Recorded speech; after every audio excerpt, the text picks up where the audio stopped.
What's going on, everyone, and welcome back to the channel. Today I'm going to be talking about who I think the Orlando Magic should be selecting in the 2021 NBA Draft. Of course, they actually have the 5th pick and the 8th pick, so they're actually in a really good position in this draft to potentially get some wing depth maybe, and some small forward depth, power forward depth maybe. Of course, this is actually a clip from my official 2021 NBA mock draft post lottery, which I will of course, be linking in the description down below. I highly recommend you guys go and check it out, and check out who I have all the other teams, potentially drafting.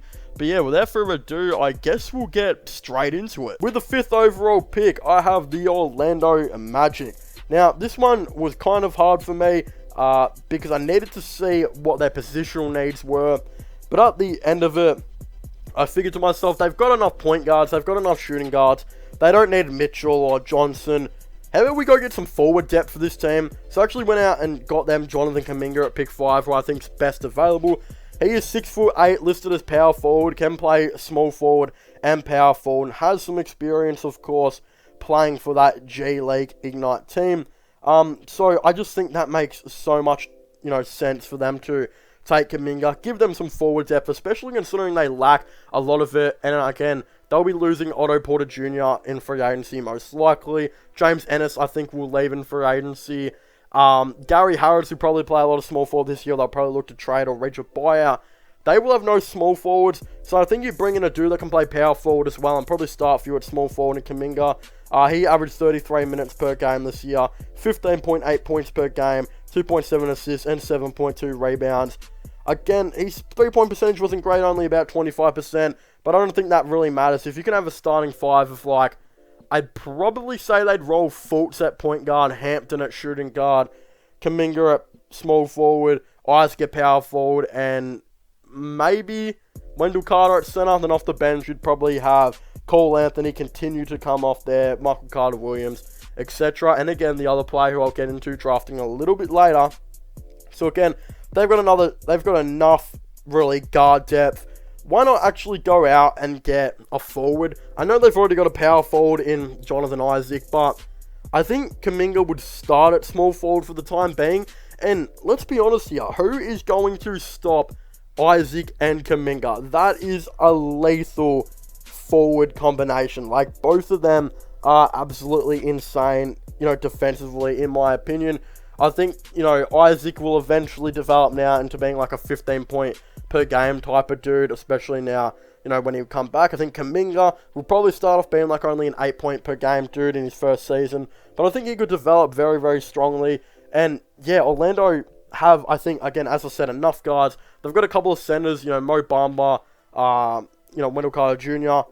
They don't really have any forwards though, so I think it's just a pretty obvious decision in my opinion. So again, with the 5th overall pick, I have the Orlando Magic selecting Jonathan Kaminga. With the 8th overall pick now, I have the Orlando Magic, and yet again, I have them selecting another forward. As I said before, because I think they have so many guards and, so many centers now, I think all they need is forwards. The only forward they really have is Jonathan Isaac. The rest are all probably going to leave in free agency, or they're going to trade.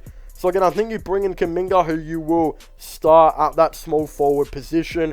And then, of course, Jalen Johnson is the dude I have them taking at 8. He is 6'9", small forward. Mainly, I think he's more like a wing type dude, shooting guard / small forward. But on this Magic team, he'd mainly guard the small forward, position. I think they would kind of, lean him into guarding that power forward position. He was, rated extremely highly before the season started. Some people thought he was going to be a top 5 pick. He had a pretty disappointing season with Duke, though, only averaging 11.2 points per game, 6 rebounds and 2.2 assists. 44% from 3 was pretty good. He's a really nice, spacing type player. But he's played a lot of shooting guard, but I think he needs to kind of, of course, now transition into that small forward position, which I think he'll be able to do. And I think he kind of fits in really well with, Jonathan Kaminga on this Orlando Magic. He might only play around 15 minutes per game or something to start off the season. But hey, he's a very versatile player. As I said, can play shooting guard, can play small forward. And I think could eventually, if they got enough development under him, could maybe play some power forward. But if he plays power forward, the worry I have with Jalen Johnson is that he turns into a bit of a Kevin Knox type dude.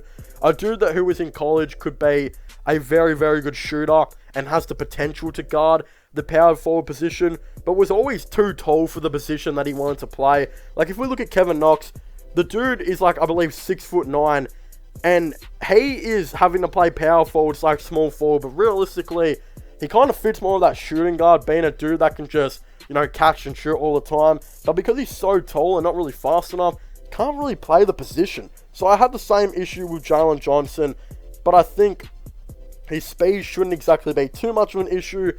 But I would worry out for it, if I was Orlando, the fact that he's probably maybe too tall to be playing that shooting guard position. And you don't want to have a rehash of like what happened with the Knicks and Kevin Knox. So how that all works will be extremely tough for them. But again, I think Johnson and Kaminga, you just got to take him. At pick 5 and pick 8, you don't go past it. I heard they're interested in Cavs' 3rd overall pick, but I just pray the Cavs don't trade that pick. I'd really like to see Jalen Johnson on the team. But yeah, I think they should take, of course, Kaminga at 5 and Jalen Johnson with the 6th overall pick. But of course, if you haven't already, please make sure to leave a like and subscribe to the channel for all the latest NBA content and NBA news. Don't forget to subscribe to my IRL, /vlogging channel and my gaming channel if you haven't already, which I will all link in the description down below. Of course, don't forget to subscribe to my sports, the channel, which is this one. Don't forget to check out my podcast as well if you haven't already, which will also be, linked in the description down below. Definitely leave a comment. What are your thoughts and opinions on my official 2021 NBA mock draft? Did you guys like it, or did you guys think it was bad? What would you guys have done different? Of course, I definitely would like to know all your thoughts and opinions on this down below. As I was saying, subscribe to all my other channels if you haven't already. As I was saying, leave a like, subscribe, and comment, and I'll see you guys next time. Goodbye.